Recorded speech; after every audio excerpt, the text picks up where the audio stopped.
I should have known something was off the second I pulled into my driveway and saw a new private property of Victoria Sandhurst sign staked in my front yard. My name's Keaton Trask. I've lived in this house for 7 years, paid it off early, and never once had anyone else's name on the deed. But while I was gone for a 2-week hiking trip up in the Rockies, HOA President Victoria Sandhurst decided she owned the place. Yeah. She literally added her name to my deed. I stood there, still dusty from the road, staring at that sign like it was a hallucination. But it got worse. My mailbox had been moved tilted at a weird angle, and a notice from the HOA was taped to my front door. New co-owner regulations pending. Must comply. I grabbed the notice and stormed inside. Everything looked normal, nothing missing. But on the kitchen counter sat a manila envelope from the county recorder's office. Opened, inside was a copy of my property deed with her name typed under mine. Victoria Sandhurst. I was so stunned I actually laughed. Then I got mad. Then I got the county on the phone.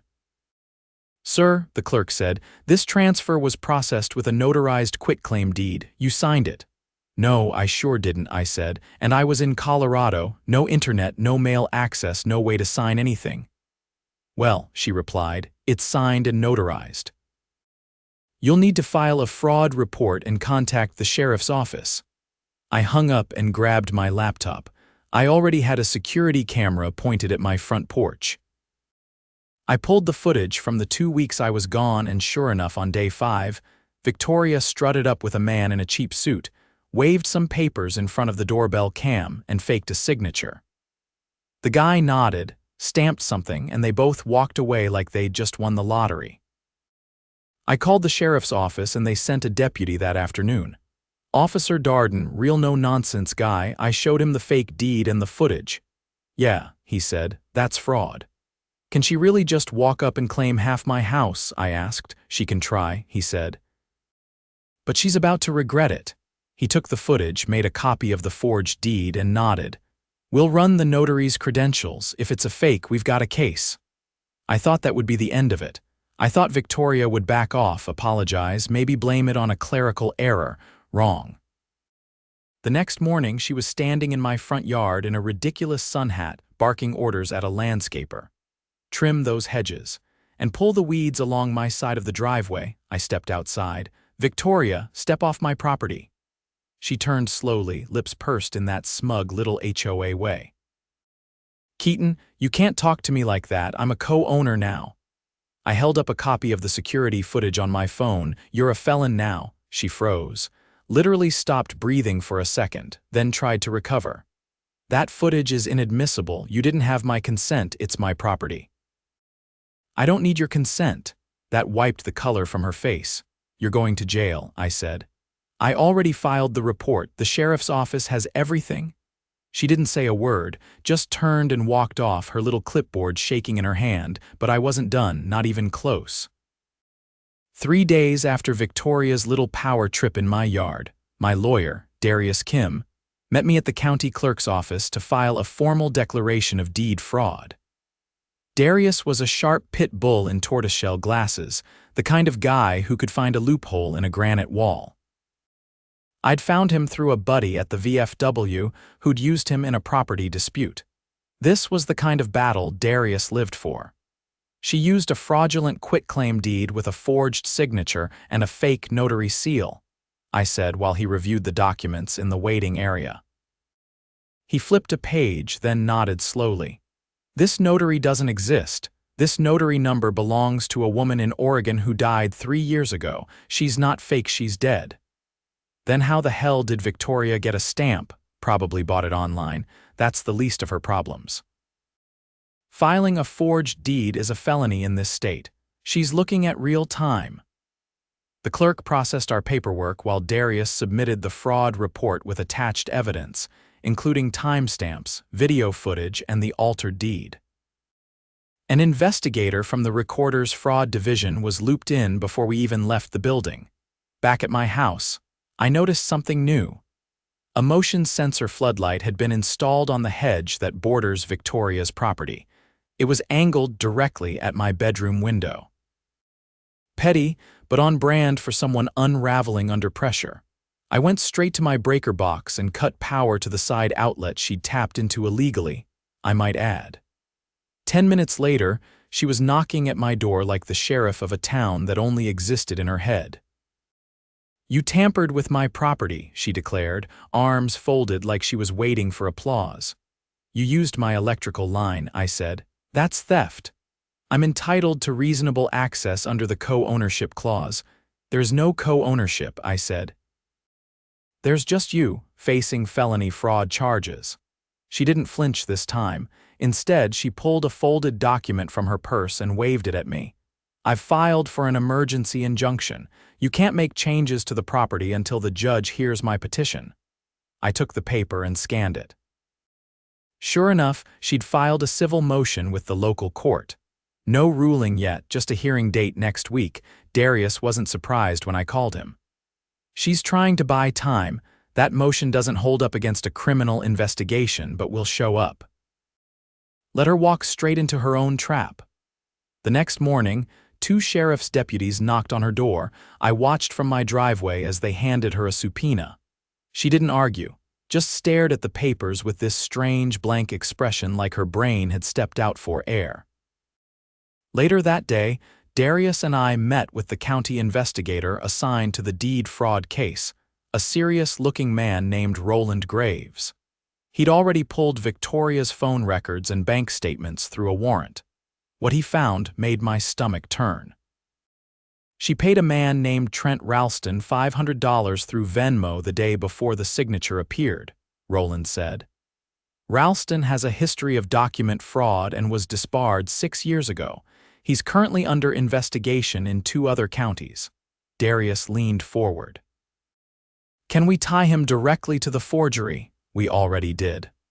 Ralston matched the man in your doorbell footage. Facial recognition confirmed it. And he used a burner phone that pinged off a tower 2 blocks from this address." Roland's team had also traced the IP address used to submit the forged documents online. It matched Victoria's HOA office computer. That was enough for the DA to issue a warrant for her arrest pending the final review of her bogus injunction. But Victoria wasn't done playing games. That Friday, I came home from work to find a group of contractors jackhammering my driveway. They were halfway through digging a trench across the concrete, claiming they were installing a joint-use irrigation line. I stopped them cold. "Who signed the work order?" I asked the foreman. He checked his clipboard and pointed. "Victoria Sandhurst." "Said she was the co-owner." "She's not," I said. "Leave now or I'll have you charged with criminal trespass." They packed up in under 5 minutes. I called Darius again. "She's trying to damage the property before the court date," he said. "We'll file for a protective order to stop any further tampering before the hearing." That night, I installed 2 more cameras, one in the backyard, one facing the side fence near her property. I had a feeling she wasn't done. I was right. 2 nights later, I caught her sneaking into my backyard at 1 in the morning. She wore a hoodie, gloves, and carried a crowbar. She pried open the side gate and crept toward my shed. What she didn't know was that I'd installed a motion-activated spotlight and a hidden camera facing the shed door. The second she touched the lock, the light snapped on and my speakers blared a recorded message. "Smile for the camera, Victoria. This footage is being uploaded to the cloud." She bolted. I called the sheriff immediately. By morning, she was in custody. Roland called later that day. "We've arrested Ralston too," he confessed. Said she offered him $1,000 to forge the deed. She only paid half. Did she say why she wanted my property? She claims she was reclaiming misallocated community land. Said your house sits on what used to be a community garden. It didn't. I looked up the original zoning maps myself. My lot had been a vacant parcel owned by the city until the developer bought it 20 years ago. No garden, no shared space, just pure fiction. The day of the injunction hearing, Victoria arrived in a gray pantsuit and sunglasses too big for her face. Her lawyer, a man with the charisma of a wet sponge, tried to argue that she'd believed the deed was legitimate and that the co-ownership had been symbolic. Darius stood, calm as ever. "Your Honor, we have time-stamped footage of Miss Sandhurst orchestrating the forgery, paying off a known document fraudster, and attempting to vandalize my client's property. This is not symbolism. This is criminal intent." The judge didn't need long. He dismissed the injunction and referred the case to the criminal court. Victoria's bail was revoked, and she was remanded to county lockup pending trial. As we walked out of the courthouse, Darius turned to me. "You know, I've handled embezzlement, hostile takeovers, even a guy who tried to bulldoze a neighbor's house. But this is the first time I've seen someone try to steal a home with a clipboard and a crowbar. She picked the wrong house," I said, "and the wrong veteran." Victoria's trial was set for next month. In the meantime, the HOA board, now in full panic mode, called an emergency election to remove her from office. The turnout was massive. Over 90% of the neighborhood showed up. Some brought popcorn, others brought signs. By the end of the night, not only was Victoria voted out, but 3 other board members who had supported her were replaced too. One neighbor, a retired schoolteacher named Marla, approached me afterward. "You know," she said, "we all thought you were just the quiet guy with the Como Jeep and the garden shed. Turns out you're the guy who brought down the HOA tyrant." I nodded. "Just trying to keep my driveway mine." The neighborhood had changed. People waved more, talked more, looked out for each other. And Victoria. She was looking at 5 to 7 years and not a single inch of my property, and I'd finally taken down that ridiculous private property of Victoria Sandhurst sign. I burned it in a backyard fire pit and toasted a cold beer to the ashes. By the time the trial date was set, word had spread beyond the neighborhood. Local reporters picked it up. Then a regional news station ran a segment titled "HOA President Charged with Felony Fraud After Claiming Neighbor's Property." The headline alone sent the board into full retreat. They shut down their website for maintenance, and the HOA office stayed locked day and night. But the real chaos started when the county assessor's office launched a full audit of the HOA's past 5 years of filings. Turns out, Victoria's fake deed stunt wasn't a one-time lapse. No, it was just the loudest in a long string of manipulative moves meant to consolidate power and profit. I got a call from Investigator Graves one afternoon while I was resealing the backyard deck. "You're going to want to hear this," he said. "We found something in the HOA's financials. Something big." I met with him and a pair of auditors from the Tax Enforcement Division in a quiet office on the 3rd floor of the county administration building. The mood was tenser than before. They weren't just looking into Victoria anymore, they were dissecting the entire HOA like a frog on a lab table.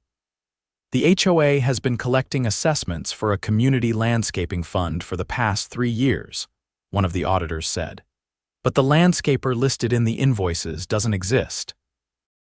The business license is fake, the EIN belongs to a bakery that went under last decade, and the payments were routed through a shell company registered to a P.O. box in Nevada."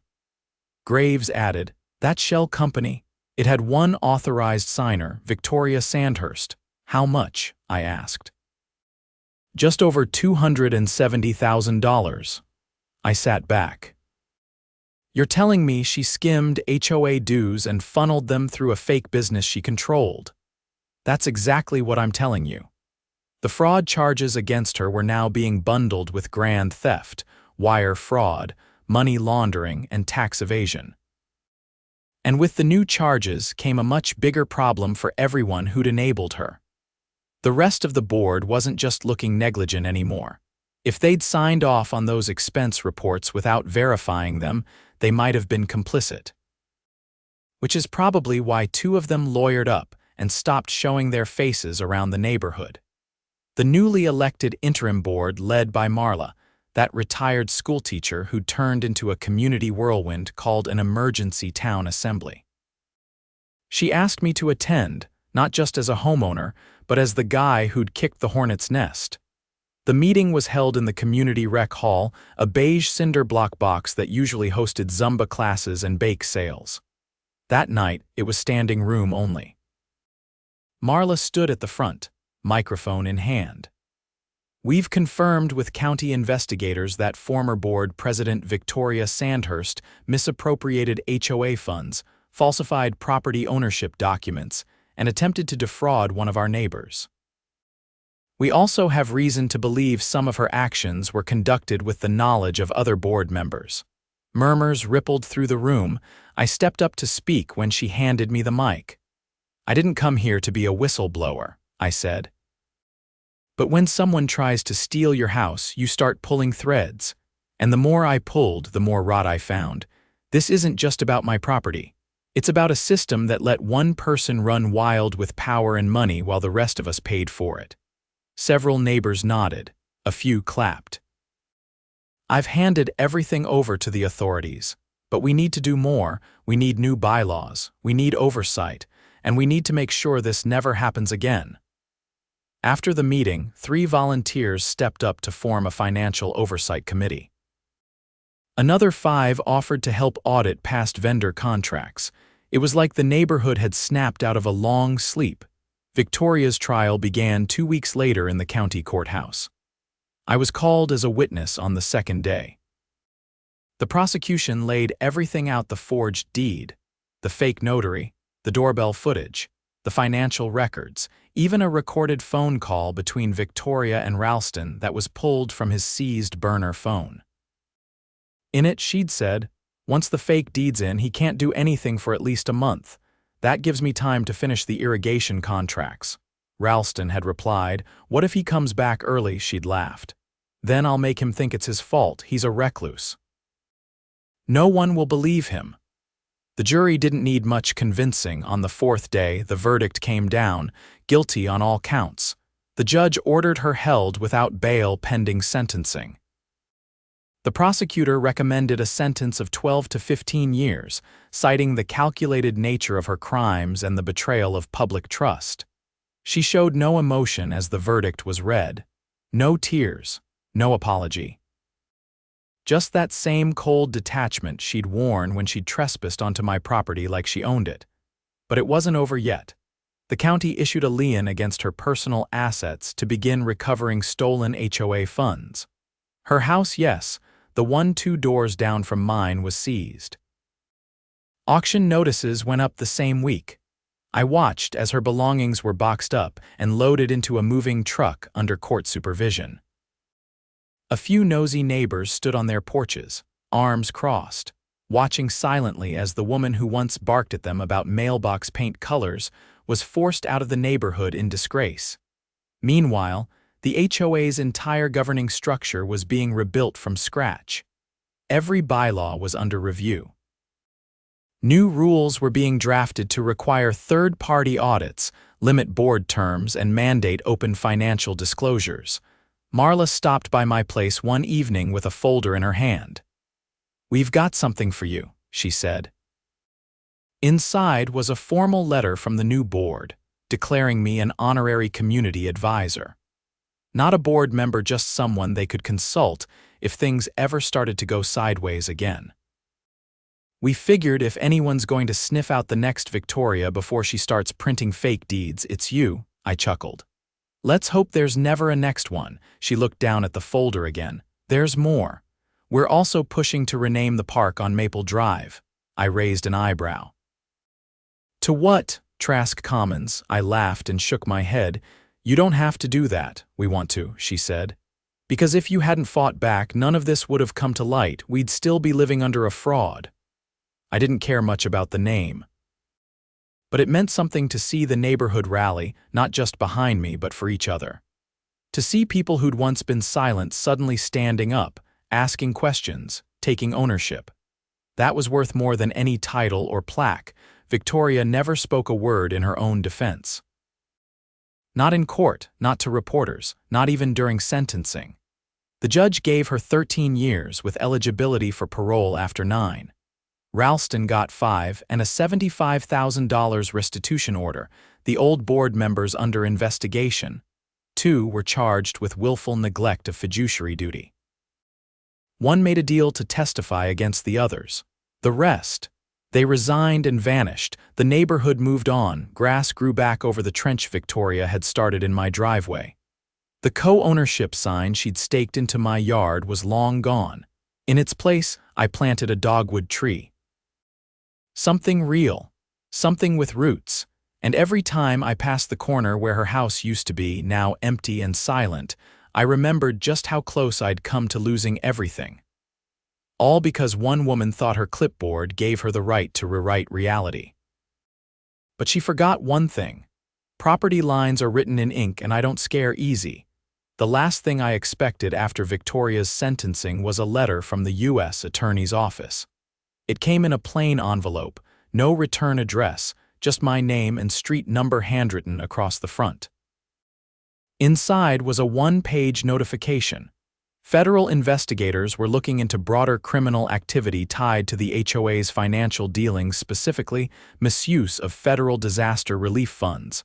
I read it twice, then called Darius. "They're roping in the feds now?" I asked. He paused. "There were FEMA grants issued to this region 3 years ago after the flood season. If Victoria or any of her board used those funds fraudulently, it's federal wire fraud." "Why would the HOA get FEMA money?" "Community infrastructure," he said.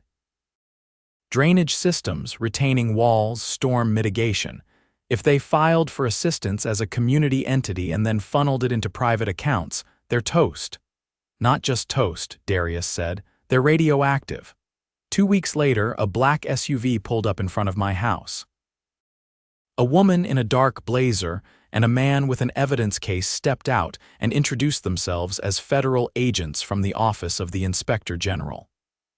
They asked if I would walk them through everything I knew that hadn't already been entered into the county record. I brought them into the kitchen, sat them down, and pulled out the file I'd been keeping since this mess started. The one with backup copies of every document, time-stamped footage, and an entire section labeled Unexplained HOA Expenditures Suspected Fraud. The woman, Agent Loretta Hayes, flipped through the pages in silence. "Do you have any knowledge of FEMA-funded community projects completed in the last 5 years?" she asked. "Only one," I said.